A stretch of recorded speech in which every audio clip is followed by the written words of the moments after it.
दोस्तों देखो यहाँ पर मैं फिर से लेकर आया हूँ solve the following equation simultaneously, और मैं आपको एकदम आसान भाषा में, एकदम आसान लैंग्वेज में मैं आपको समझाऊंगा कैसे सॉल्व करते हैं एकदम। बस इस वीडियो को आखिरी तक के देखें, लाइक करें, शेयर करें, सब्सक्राइब करें अगर आपको समझ में आया तो। हाँ, अब देखो ये क्वेश्चन दिया हुआ है, ये क्वेश्चन दिया हुआ है, ये ऐसा क्वेश्चन दिया हुआ है। देखो एक्स के ऊपर भी कुछ भी पावर नहीं, वाई के ऊपर भी पावर नहीं, यहाँ भी नहीं है, यहाँ भी नहीं है, मतलब ये लीनियर इक्वेशन का है। और दो आपको यहाँ पर दो वेरिएबल दिए एक्स और वाई, ठीक है। दो इक्वेशन दी हुई है, दो इक्वेशन सॉल्व करके एक्स और वाई की वैल्यू निकालना है, बस कुछ भी नहीं है। बहुत सिंपल है, 10th आपका ये बहुत सिंपल है, मैं आपको बता दूंगा कैसे करना है। देखो मैथ्स आसान होता है। अब यहाँ पर हम लोग क्या करेंगे, हमको दो रूल पता होना चाहिए, यहाँ पर दो रूल पता होना चाहिए।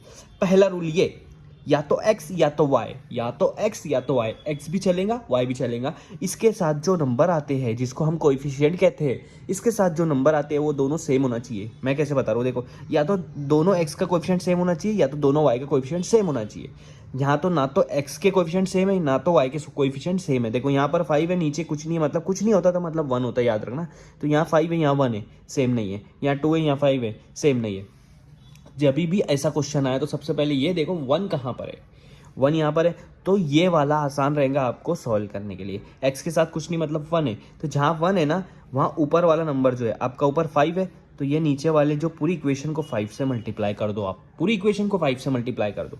अभी देखो मैं क्या करूँगा, ये पहली इक्वेशन वैसे के वैसे लिख दूंगा, उसमें कुछ भी चेंजेस नहीं है, क्योंकि उसके अंदर हमको चेंज नहीं करना है, चेंज नीचे वाली में करना है, ठीक है। तो पहला रूल जो मैंने बताया कि आपको क्या करना है, कोई भी एक वेरिएबल सेम करना है। तो यहाँ पर अगर मैंने 5 से मल्टीप्लाई कर दिया, मेरा वेरिएबल सेम हो जाएगा। 5 multiply by x 5x, 5 multiply by 5 25, और y है तो y लगा दो। 5 मल्टीप्लाई बाय 4 20। देखो पहला रूल मैंने क्लियर कर दिया, x का वेरिएबल को सेम कर दिया, उसके कोएफिशिएंट को सेम कर दिया ना, कोएफिशिएंट सेम। पहला रूल हो गया कंप्लीट, पहला रूल हो गया सेटिस्फाई। अब जाना है दूसरे रूल पर। दूसरा रूल क्या है, दूसरा रूल ये बोल रहा है जो आपका सेम है, जो कोएफिशिएंट आपका सेम है, उनकी जो ये साइन है अलग होना चाहिए। यहाँ पर दोनों की कुछ साइन नहीं दिया, मतलब दोनों प्लस में है, दोनों क्या है, दोनों प्लस में है, एक प्लस और एक माइनस होना चाहिए, ठीक है। तो आप क्या करो मालूम है क्या, आप उसको नए उस पर भी लिख सकते हो, मैं यहीं पर चेंज कर देखता हूँ। आप क्या करो, ये जो 5x है इसकी साइन चेंज, इसकी इक्वेशन जो है ना उसकी साइन चेंज कर दो। तो मेरे को 5x प्लस में था तो माइनस में कर दिया, ये प्लस में है तो इसको माइनस में कर दिया, ये भी प्लस में है, कुछ नहीं लिखा है तो मतलब प्लस में है तो उसको भी माइनस में कर दिया। मतलब माइनस में रहेगा तो प्लस में कर देंगे, प्लस में रहेगा तो माइनस में कर देंगे, कोई चेंज, कोई टेंशन नहीं, ठीक है। तो यहाँ से ये हटा सकते तो हटा लो, क्योंकि आपको आसान पड़ जाएगा फिर।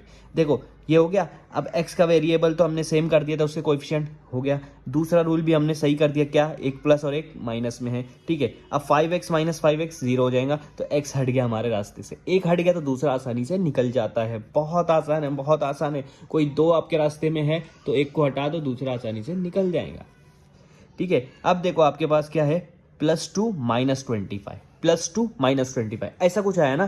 देखो बहुत सारे लोगों को यही नहीं आता है, बाकी मैथ्स बहुत आसान है। अब कोई बोलेगा यार ये +2 में से -25 कैसे करेंगे, कुछ नहीं करना है, आपको बड़ा वाला नंबर देखना है। बड़ा वाला नंबर क्या है, यहाँ पर 25 है, तो बड़े वाले नंबर में से एक प्लस एक माइनस है ना, तो बड़े वाले नंबर में से छोटे को माइनस कर देना है। 25 - 2 23, y है तो y लिख देना है।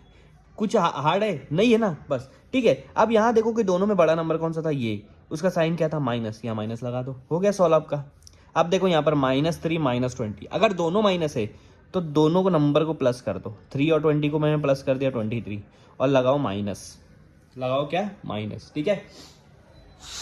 तो ये आपका इजी हो गया। अब क्या करो, इसको सॉल्व करो।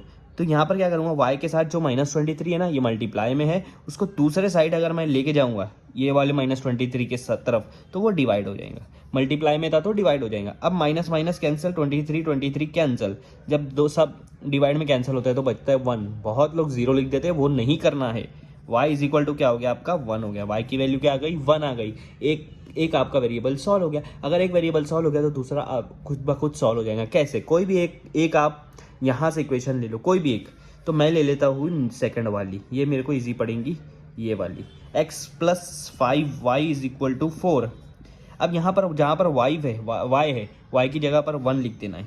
x + 5 y की जगह पर 1 4। अभी पहले इन दोनों को मल्टीप्लाई कर देते हैं हम लोग। x + 5 × 1 = 5 = 4। अब ये 5 उधर जाएगा तो क्या हो जाएगा, माइनस, क्योंकि इधर प्लस में है तो उधर जाके क्या हो जाएगा, माइनस हो जाएगा। तो 4 के बाद में -5 लिख दो।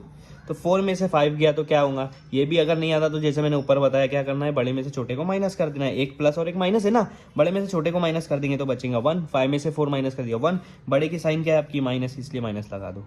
तो देखो x मिल गया -1, y मिल गया 1। इस तरह से आपको सॉल्व करना है।